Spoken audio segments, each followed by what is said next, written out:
আসসালামু আলাইকুম বয়স। দেখো খালি লিফটে উঠতে কার কার ভয় লাগে? আমার অনেক ভয় লাগে, একা তো জানো না, অনেক ভয় পাই মাঝে মাঝে খালি লিফটে উঠলে। কী করে আছে দেখো, যদি লিফটটা বন্ধ হয়ে যায় কি করব বলো?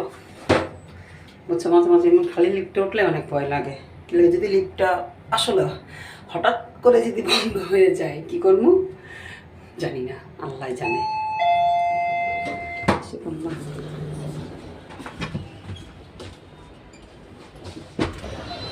এই যে বের হয়ে গেলাম দিদির বাসার থেকে, এখন যাব কোথায় নিজেও জানি না।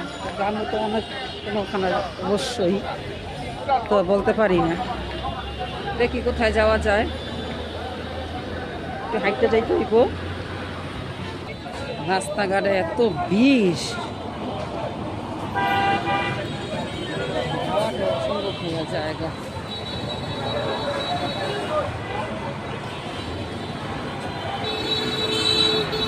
সবাই ভালো থাকবে। দেখছো কি শব্দ, কি ভিড়। আল্লাহ হাফেজ।